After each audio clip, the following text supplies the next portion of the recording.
primeira sinagoga de São Paulo, Keilat Israel, celebrou 100 anos de existência em um evento com a presença de autoridades como o prefeito de São Paulo, Gilberto Kassab, e o grão-rabino de Israel, Yonah Metzinger, além de rabinos representantes das diversas entidades judaicas, frequentadores e descendentes dos fundadores da sinagoga. Aqui é minha fonte de judaísmo, e quando meu pai era o Hazan aqui dessa sinagoga, mas era pequena, entrada pela Correia dos Santos, e com 4, 5 anos de idade eu vinha no Yom Kippur com ele. Como ele era o Hazan, nós não podíamos ir embora. Eu comecei a jejuar no Yom Kippur com 5 anos de idade. É um momento de grande emoção, entrar na mais antiga sinagoga de São Paulo. Depois, a questão da preservação da memória é muito importante. Eu considero fundamental para um povo e para o nosso povo em geral que nós possamos preservar a nossa memória. Meu bar mitzvah foi nessa sinagoga, meu avô foi um dos fundadores dessa sinagoga. Por outro lado, é a história da nossa comunidade, a história da comunidade judaica sendo contada, e mais uma vez o Rabino Davi Weitman sai à frente e faz dessa sinagoga um museu para lembrar todos aqueles que vieram da Europa e ajudaram a fundar essa comunidade e esse bairro maravilhoso que é o Bom Retiro. Um tour pelo prédio, ainda em obras, mostrou aos visitantes as preparações para o local do futuro Memorial da Imigração Judaica. Nossa comunidade está de parabéns por chegar no centenário dessa instituição, que será o berço de muita história para as novas gerações que não tiveram oportunidade de passar, mas vão aprender, não só a nossa comunidade, como a comunidade maior também, ver um pouco da história dos imigrantes que passaram e fizeram dessa cidade uma contribuição modesta, mas quem sabe importante, para o crescimento dela. Bastante emoção e revendo pessoas que eu já não via 40 ou 45 anos atrás. Espero que esse memorial que vocês estão construindo no lugar da sinagoga seja por mais 100 anos. Dentro do prédio, houve uma cerimônia onde foi acesa a vela de Hanukkah e os discursos das autoridades e do rabino Davi Weitman. Nesses, ressaltou-se a importância de se preservar a história desses imigrantes que vieram da Europa em busca de um lugar melhor. Realmente, os imigrantes da Bessarabia foram os primeiros que vieram aqui. São eles que instituíram a comunidade. Aliás, a melhor prova que esta sinagoga na época se chamava Comunidade Israelita, não havia outra. Foi rezado o Cádiz em lembrança a todos os fundadores e frequentadores já falecidos. Mein Heimat dort, wo ich hab meine Kinder Senhor. No vídeo, apresentado ao público, foi mostrada uma retrospectiva das fases imigratórias do leste europeu ao Brasil e imagem das futuras instalações. É uma oportunidade muito feliz de poder estar aqui nessa sinagoga, trazendo o abraço da cidade de São Paulo, trazendo o reconhecimento de todas as comunidades que aqui convivem com a comunidade judaica e tenho um profundo orgulho por essa convivência. A lot of people here told me my bar mitzvah was here in this synagogue.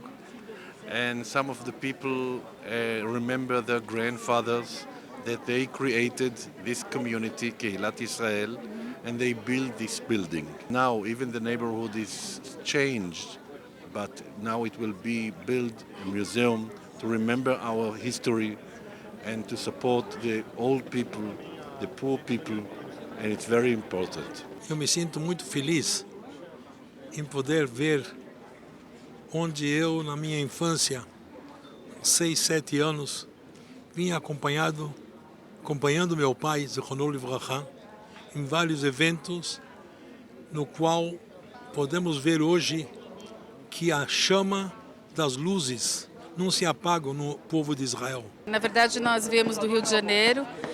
Com 10 anos de idade eu cheguei aqui no Bom Retiro e foi super bem acolhida assim, pela comunidade. Fiz Bat Mitzvah nessa sinagoga, estudei no Bom Retiro, no Renascença. Então é muita emoção ver chegar hoje nesse momento e inclusive ver meu filho cantar, que foi meu filho que cantou, isso foi para mim muito emocionante. Logo após, houve uma festa marcada pela colocação da pedra fundamental no futuro memorial da imigração judaica e atrações como malabaristas, pernas de pau, comidas típicas da festa e o acendimento da Hanukkah pelos participantes do projeto. Baruch Hashem que a gente chegou nessa data tão importante com a festa de Hanukkah. Isso vai ser muito bom para todas as coletividades, comunidades, vai ser ótimo, vai trazer mais luz para o mundo, mais luz para Israel e mais luz para o Brasil. Esta sinagoga, a primeira, está no bairro onde os imigrantes judeus chegaram, que é o Bom Retiro. Então não poderia ser um lugar melhor para realmente transformar no memorial da imigração judaica. Já que o Brasil acolheu tão bem os imigrantes, os judeus aqui podem professar sua fé com liberdade, é importante resgatar toda essa memória, esses documentos, esses objetos, essas coisas de prata, esses candelabros, a roupagem, as tradições, os depoimentos das pessoas que passaram por aqui. Nós vamos tentar realmente preservar da melhor forma possível. E existe um comitê curador feito de professores, de pessoas que são realmente da cultura no Brasil. Eu estou apenas ajudando eles. Esse projeto de fazer daqui o memorial da imigração é sensacional e permitirá que a gente conheça um pouco, resgate um pouco de história e transmita para as próximas gerações de uma maneira bastante judaica o que foi o processo de chegada no Brasil dos nossos antepassados e o que eles criaram aqui em São Paulo. É um museu muito para cima, que tem uma ideia muito positiva, que mostra como que os judeus conseguiram conquistar esse país e eles foram também muito bem acolhidos e isso é uma coisa muito bonita em todo o percurso do projeto.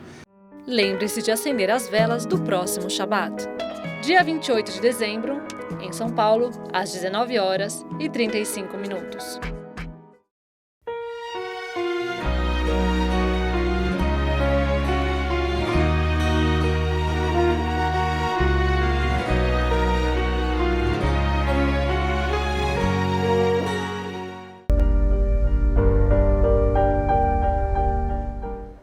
Bom, essa história aconteceu quando eu fui fazer uma viagem de kashrut, uma cidade chamada Gramado, no Rio Grande do Sul.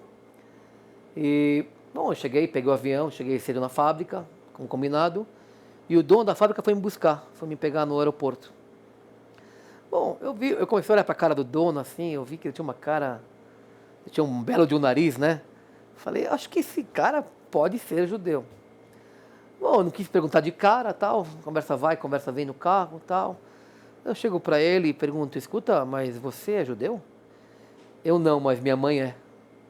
Bom, falei, Então, comecei a explicar para ele que filho de mãe judia é judeu, comecei a explicar, e pedi para ele, antes de ir para a fábrica, por favor, me leve até sua mãe, que já que eu estava lá, então eu sempre tenho essa coisa comigo, sabe? Eu falei, se eu estou num lugar, eu tenho que aprender, eu tenho que pegar tudo que tem lá, não pode deixar escapar nada, eu não estou à toa naquele lugar.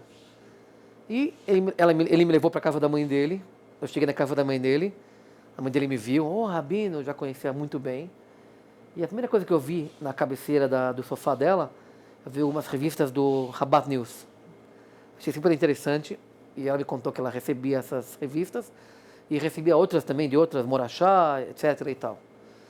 E ela começou a me contar que os pais dela fugiram da Segunda Guerra Mundial e chegaram no Brasil, estavam muito medo. Nunca falaram para a filha, essa é a mãe do dono da fábrica, nunca falaram para ela que ela era judia.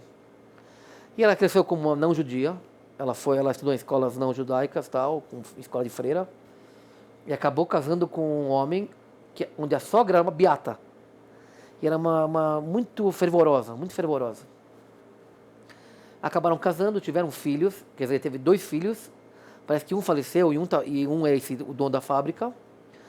Só que ela nunca comentou com o filho até pelo menos 40 anos, quando ele tinha 40 anos, que ele era judeu. Não fez Brit Milá, nunca colocou tefilim. E quando chegou nos 40 anos, a mãe me contando essa história. A mãe contou para ele que ele era judeu. Mas ele já tinha casado, ele já tinha uma vida dele toda, tal, e não tinha o que fazer mais. Eu pensei comigo, eu não estou à toa aqui, né? Então, cheguei pro filho e falei, então vamos colocar tefilim. Bom, eu sempre carrego meu tefilim comigo. Comecei a colocar tefilim no rapaz. E eu percebi que ele começou a tremer um pouquinho. Ele tremia, mas eu não sei se era um tremor de medo, mas eu senti que a mão dele tremia. A mãe dele ficou super emocionada. A mãe dele conhecia, porque a mãe dele sabia que o pai colocava na guerra. A mãe ficou super emocionada, começou a chorar, pediu para mim vir mais vezes lá, e eu até dei o contato para ela. No final, eu acabei fazendo contato com ela, com o Rabino de Porto Alegre. E o Rabino de Porto Alegre começou a ter os... Eu até perguntei, por que a senhora nunca teve contato com os rabinos? Não, porque esse medo que meu pai deixou comigo, sempre eu carreguei comigo. Eu falei, a senhora não tem que ter medo. A senhora é o que a senhora é, siga a sua vida. No final, acabou que esse rapaz descobriu que ele era judeu. Ele não segue nada, mas eu tenho contato por e-mail com ele até hoje. Ele me pede alguns textos, me pede livros, mando livros para ele. Inclusive a mãe também tem contato forte com o Beit Rabat local, de Porto Alegre. E assim foi. Então a gente vê que não é à toa que a gente vai fazer um trabalho. Então sempre a gente tem que procurar algum motivo, por que a gente viajou para aquele lugar. Mas saiba que todo lugar que você está é porque Deus te mandou para aquele lugar. Alguma missão você tem naquele lugar. E não deixe escapar. Quando tiver essa missão, pegue com as duas mãos e agarre com toda a sua força, porque você está lá por um princípio que Deus te mandou lá. Se você também já vivenciou um milagre e quiser dividi-lo conosco, entre em contato pelo e-mail programafontes@yahoo.com.br. A sua história pode ser a próxima.